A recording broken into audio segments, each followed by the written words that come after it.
মাছের মাথা দিয়ে বাঁধাকপি। মাছের মাথা দিয়ে বাঁধাকপি বানানোর জন্য আমি এখানে কড়াইয়ে সরষের তেল নিয়ে নিয়েছি, আর এতে আমি পাঁচফোড়ন, তেজপাতা, শুকনো লঙ্কা, কাঁচা লঙ্কা ফোড়ন দিয়ে নেব। এরপর আমি কেটে রাখা গাজর, আলু এর মধ্যে ভেজে নেব। এগুলোকে ভালো করে লাল লাল করে ভাজার পর এর জন্য আমি একটা মশলা রেডি করে নেব। গোটা ধনে, গোটা জিরে, কাঁচা লঙ্কা আর আদা, এটাকে আমি পেস্ট করে এর মধ্যে দিয়ে দেব। মশলাটা একটু তেলের মধ্যে কষিয়ে নেব। যেহেতু আমাদের এটা বাসি ভাতের রান্না ছিল, এর মধ্যে আমি ধনে, জিরে গুঁড়ো আর হলুদ গুঁড়ো দিয়ে দেব। যেহেতু আমাদের এটা বাসি রান্না, বাসি ভাতের জন্য বাঁধাকপি ছিল, তার জন্য এতে আমি পেঁয়াজ বাটা আর রসুন দিইনি। তোমরা চাইলে পেঁয়াজ আর রসুনটা অ্যাড করতে পারো।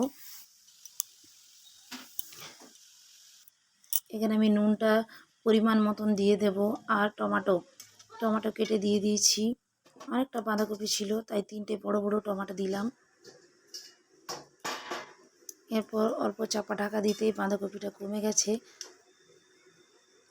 বাঁধাকপির মধ্যে কিন্তু বেশি জল লাগে না, বাঁধাকপির জল বেরোয়। বাঁধাকপি, কুমড়ো এসব রান্নাগুলোতে জল দিতে নেই। এগুলোতে যেগুলো সবজির জল বেরোয়, ওটার মধ্যেই সবজিটা বেশ ভালো হয়।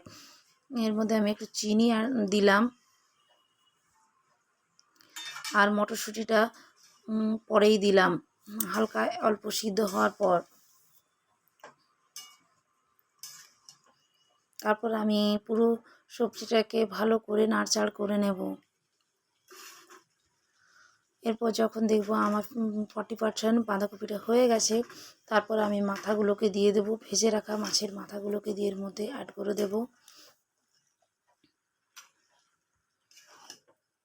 খুন্তির সাহায্যে একটুকু মাথাগুলোকে ভেঙে নিতে হবে, তাহলেই দুটো ভালো মেটঘাট হয়ে যাবে। আর এর মধ্যে একটু আমি গরম মশলা দিলাম,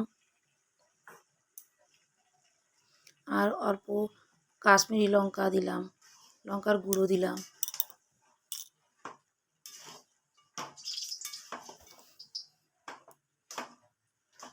আমাদের এটা যে সরস্বতী পুজোর পান্তা ভাত হয়, সেই পান্তা ভাতের বাঁধাকপি বানিয়েছিলাম।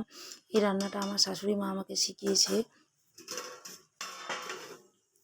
আমরা পেঁয়াজ রসুন এটা দিই না, কারণ তারপরের দিনে রান্নাটা কিন্তু গন্ধ করে যায় বা খারাপ হয়ে যায়। তার জন্য এটা আদা বাটা, ধনে জিরে বাটা দিয়ে এই বাঁধাকপিটা বানাই।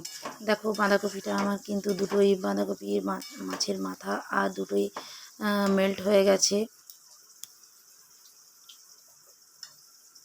কেমন লাগলো আমার রেসিপিটা অবশ্যই কমেন্ট করে জানাবে। Thank you so much.